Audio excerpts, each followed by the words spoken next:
कैसे हो दोस्तों। आज मैं फिर से एक बार नई जानकारी लेके आई हूँ श्री कृष्णा श्याम से। तो सुनिए, क्या आप जानते हैं महाशिवरात्रि से जुड़ी कथाएं? महाशिवरात्रि के दिन शिव की पूजा क्यों की जाती है और क्या हुआ था उस दिन? महाशिवरात्रि का पुराणों के अनुसार महत्व क्या है? आइए जानते हैं हमारी इस वीडियो में।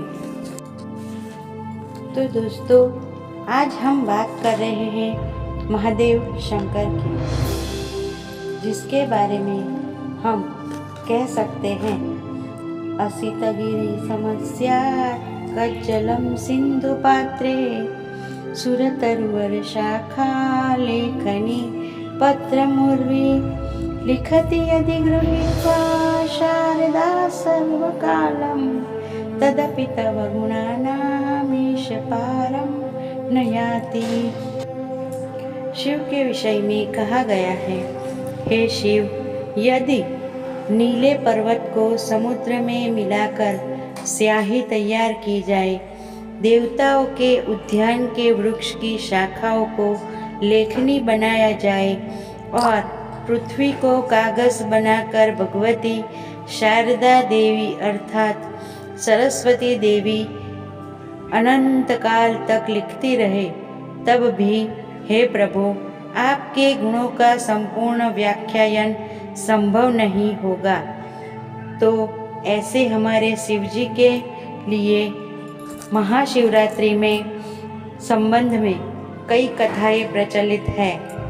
भागवत पुराण के अनुसार समुद्र मंथन के समय वासुकी नाग के मुख में भयंकर विष की ज्वालाएं उठी और वे समुद्र में मिश्रित होकर विष के रूप में प्रकट हो गई। विष की यह आग की ज्वालाएं पूरे आकाश में फैलकर सारे जगत को जलाने लगी। इसके बाद सभी देवता, ऋषि, मुनि शिव जी के पास मदद के लिए गए और भगवान शिव ने उस विष को पी लिया। उसके बाद से ही उन्हें नीलकंठ कहा जाने लगा। शिव द्वारा इस बड़ी विपदा को झेलने और विष की शांति के लिए उस चंद्रमा की चांदनी में सभी देवताओं ने रात भर शिव का गुणगान किया। वह महान रात्रि ही शिवरात्रि के नाम से जानी गई। यह थी प्रथम कथा। और एक मान्यता के अनुसार ब्रह्मा और विष्णु दोनों इस बात को लेकर विवाद हो गया कि दोनों में सबसे बड़ा कौन है। स्थिति यह हो गई कि दोनों ही भगवान ने अपने दिव्य अस्त्रों का इस्तेमाल करके युद्ध घोषित कर दिया। इसके बाद चारों ओर हाहाकार मच गया। देवता और ऋषि मुनियों के अनुरोध पर भगवान शिव इस विवाद को खत्म करने के लिए ज्योतिर्लिंग रूप में प्रकट हुए। इस लिंग का न कोई आदि था और न ही अंत था। ब्रह्मा विष्णु दोनों ही इस लिंग को देखकर यह नहीं समझ पाए कि यह क्या चीज है। इसके बाद भगवान विष्णु शूकर का रूप धारण कर नीचे की ओर उतरे, जबकि ब्रह्मा हंस का रूप धारण कर ऊपर की ओर यह जानने के लिए उड़े कि इस लिंग का आरंभ कहाँ से हुआ है और इसका अंत कहाँ है। जब दोनों को ही सफलता नहीं मिली, तब दोनों ने ज्योतिर्लिंग को प्रणाम किया। इसी दौरान उसमें से ऊँ की ध्वनि सुनाई दी। ब्रह्मा विष्णु दोनों ही आश्चर्यचकित हो गए। उसके बाद उन्होंने देखा के लिंग के दाहिने ओर आकार, बाईं ओर उकार और बीच में मकार है। अकार सूर्यमंडल की तरह, उकार अग्नि की तरह तथा मकार चंद्रमा की तरह चमक रहा था और उन तीन कार्यों पर शुद्ध स्फटिक की तरह भगवान शिव को देखा। इस अद्भुत दृश्य को देख ब्रह्मा और विष्णु अति प्रसन्न हो गए, शिव की स्तुति करने लगे। शिव ने प्रसन्न हो दोनों को अचल भक्ति का वरदान दिया। प्रथम बार शिव ज्योतिर्लिंग में प्रकट होने पर इसे ही महाशिवरात्रि के रूप में मनाया गया। वहीं तीसरी कथा के अनुसार महाशिवरात्रि पर भगवान शिव और देवी पार्वती का मिलन हुआ था।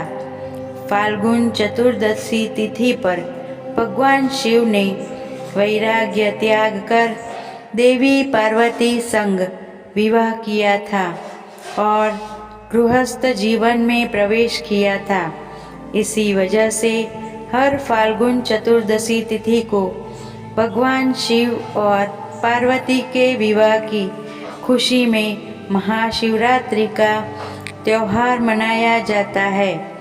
इस दिन शिव भक्त कई स्थानों पर महाशिवरात्रि पर शिव जी की बारात निकालते हैं। स्कंद पुराण में कहा गया है कि महाशिवरात्रि का पूजन, जागरण और उपवास करने से पुनर्जन्म नहीं होता है, अर्थात उसे मोक्ष की प्राप्ति होती है। ब्रह्मा, विष्णु तथा पार्वती के पूछने पर भगवान शिव ने बताया कि शिवरात्रि के व्रत करने से महान पुण्य की प्राप्ति होती है। शिव पुराण में मोक्ष के 4 रास्ते बताए गए हैं। इन 4 में से शिवरात्रि व्रत का विशेष महत्व है। इसे जरूर करना ही चाहिए। लिंग रूप में प्रकट हुए शिव देवता नहीं, आदि गुरु माने गए हैं, यानी पहले गुरु जिनसे ज्ञान उपजा। ध्यान की अनेक सहस्त्राब्दियों के बाद एक दिन भगवान शिव कैलाश पर्वत पर पूरी तरह से स्थिर हो गए। तब उनकी सारी गतिविधियाँ स्थिर हो गई। माना जाता है कि वह दिन महाशिवरात्रि का था। तो दोस्तों, एक मान्यता के अनुसार द्वापर युग की शुरुआत महाशिवरात्रि के दिन हुई थी और दूसरी एक कथा के अनुसार महाशिवरात्रि के दिन 64 शिवलिंग प्रकट हुए थे, मगर अभी यहाँ हम 12 ज्योतिर्लिंग के बारे में ही जान पाए हैं। तो दोस्तों, कैसी लगी महाशिवरात्रि की यह कथाएं?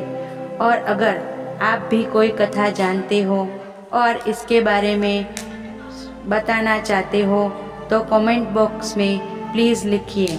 और हाँ, दूसरे वीडियो की जानकारी के लिए हमारे यह वीडियो के नीचे कमेंट लिंक दिया गया है, तो प्लीज़ चेक करें। और ऐसी ही नई जानकारी और कथाएं, पौराणिक बातें जानने के लिए देखते रहिए हमारा चैनल श्री कृष्णा श्याम और जुड़े रहिए दोस्तों हमसे। लाइक करें, शेयर करें और सब्सक्राइब करें। थैंक यू दोस्तों।